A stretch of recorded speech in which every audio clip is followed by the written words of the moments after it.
ভণ্টি দিয়া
কন্দন নকৰিবা প্ৰিয় দেখো যদি অশ্রুধারা তোমার সৈক্য হৃদয় মোরে হয় বিষণী।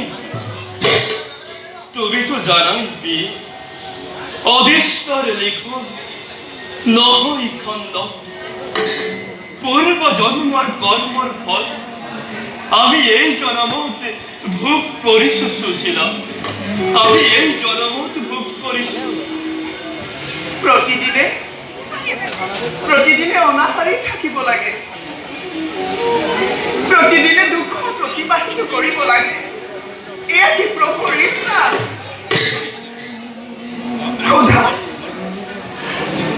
আৰু কৃষ্ণত প্ৰতিদিনে দূৰ কৰিব লাগে।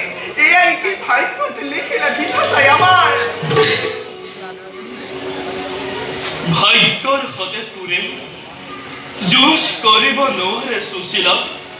কোনেও যুঁজ কৰিব নোৱাৰে। পূৰ্ব জন্মৰ কৰ্মৰ ফল আমি এই জন্মত ভোগ কৰিছো। কৰ্মফল? আমাৰ কৰ্মফল আমাৰ সন্তানে কিয় ভোগ কৰিছে? এই কৰ্মফলে আমাৰ সন্তানৰ ভূত ভৱিষ্যতক কিয় মোৰ মাহত দিছে? আপুনি বাল্য বন্ধু শ্ৰীকৃষ্ণক কওক, আমাৰ সকলোৰে পাপৰ ফল শিল পাতি ল'বলৈ মই প্ৰস্তুত আছো না? মই প্ৰস্তুত আছো। মাত্ৰ আমাৰ দুখ তেওঁ নিবাৰণ কৰক। সঁচা কথা সুশীলা।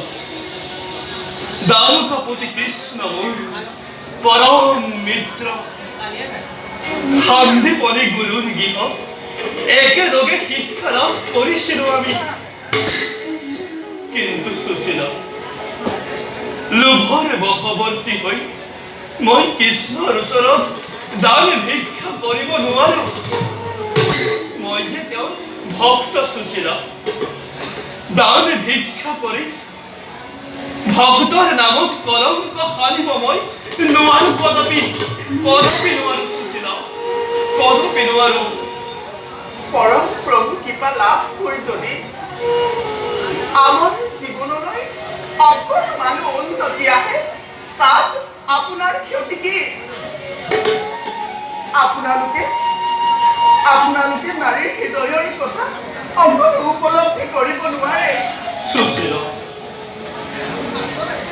সৰু সৰু সন্তানকেইটাই সুধাটোৰ মুখ দেখি কত অভিনিদ্ৰ ৰজনী কৰি নোপায়, সেই কথা উপলব্ধি কৰিবলৈও আপুনি অক্ষম। আপুনি এবাৰ পৰম প্ৰভু শ্ৰীকৃষ্ণৰ ওচৰলৈ যাওক। মই আৰু অসংখ্য দুখ যন্ত্ৰণা সহিব নোৱাৰা হৈছো। ধৈৰ্য ধৰা সুশীলা, ধৈৰ্য ধৰা। জাতিত ব্ৰাহ্মণ মই, মোৰ ধৰ্ম মানৱ জাতিক সুশিক্ষা আৰু সৎ পথ দেখুওৱা। তেনেস্থলত দান ভিক্ষা কৰো যদি বন্ধুৰ সমীপত, নহ'বনে ম্লান মোৰ ব্ৰাহ্মণ ধৰ্ম? কলংক লাগিব মোৰ ভক্তৰ নামত। সেয়েহে সুশীলা, কৰিছো কাতৰ মই, নিদিব দুনাই মোক তেনে উপদেশ। আপোনাক উপদেশ দিবৰ পৰা মোৰ সাধ্য নাই। কিমান সহিম আৰু অসংখ্য যন্ত্ৰণা।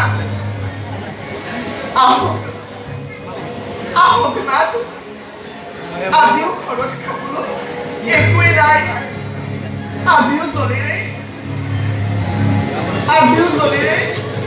নিবাৰণ কৰিব লাগিব। সুশীলা,